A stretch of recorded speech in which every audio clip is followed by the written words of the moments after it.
Hello les amis, je vous retrouve pour une nouvelle vidéo sur le football et la première journée de la Ligue Europa 2024-2025 et je vais vous présenter en statistiques le résultat du match Fenerbahçe contre Union Saint-Gilloise, un match qui s'est terminé par la victoire de Fenerbahçe 2 buts à 1. Alors je vais revenir dans cette vidéo sur les buts de ce match, mais on verra surtout les statistiques des deux équipes, ce qui nous permettra de comprendre un petit peu le déroulé et le scénario de cette rencontre qui finalement se termine par un score plutôt serré. Est-ce que le match a été aussi serré que ça? Et ben, je vais tout vous dire dans cette vidéo et on terminera la vidéo par le calendrier, enfin le prochain match de ces deux équipes dans cette compétition.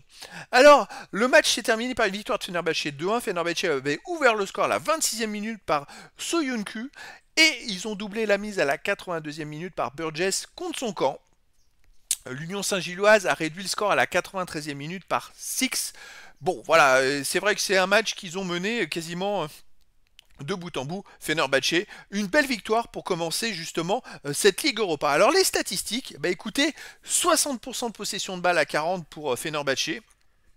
Logiquement, 451 passes tentées à 292, 359 passes réussies à 206, mais par contre, 79% de passes réussies pour Fenerbahçe et 70% pour Union Saint-Gilloise, c'est assez faible hein, quand même. Hein. Les occasions 19 pour Union Saint-Gilloise, les tirs 15-10 pour Union Saint-Gilloise, tirs cadrés 7-4 pour Union Saint-Gilloise, qui a été plus percutant, malgré le fait qu'ils aient eu beaucoup moins la balle. 4 tirs contrés à 1 pour l'Union Saint-Gilloise, 2 poteaux à 0 pour l'Union Saint-Gilloise, ils n'ont vraiment pas eu de chance, on peut dire à Fenerbahçe, les hors-jeux, un partout. Ces stats montrent effectivement que Fenerbahçe a eu beaucoup la balle, mais que Union Saint-Gilloise, en l'ayant moins, ils ont été beaucoup plus efficaces.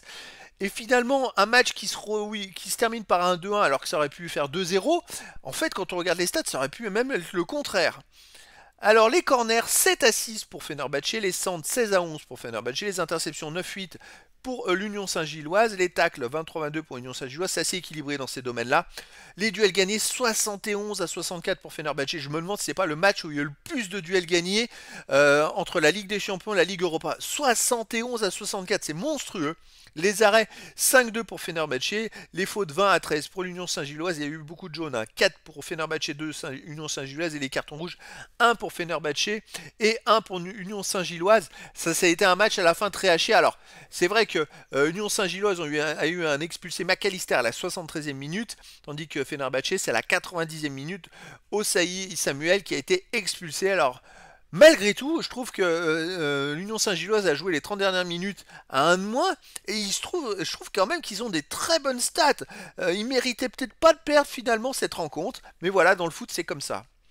Alors, on va s'intéresser maintenant, les amis, au calendrier, à la prochaine rencontre de ces deux équipes. Alors, Fenerbahçe jouera son prochain match le 3 octobre à 21h à Twente pour essayer de confirmer cette victoire de cette première journée. L'Union Saint-Gilloise, de son côté, jouera le 3 octobre à 21h, mais chez eux, à domicile contre le Bodo Glimt. Et je pense qu'ils ont quelque chose vraiment à jouer parce qu'ils ont quand même montré de belles choses à Fenerbahçe. Bodo Glimt, il me semble qu'il a perdu aussi son premier match.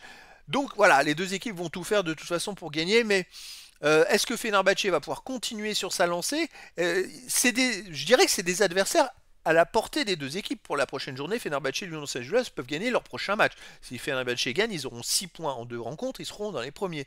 Et ils peuvent essayer, pourquoi pas, d'aller chercher une place dans les 8 premiers. Ça va être dur s'ils affrontent des grosses équipes, mais voilà, c'est un départ idéal pour eux. Donc voilà les amis, c'était la présentation du résultat en statistique du match Fenerbahçe-Union Saint-Gilloise, un match de la première journée de la Ligue Europa 2024-2025 et qui s'est terminé par la victoire de Fenerbahçe 2 buts à 1. Voilà les amis, je vous dis à très bientôt pour une nouvelle vidéo.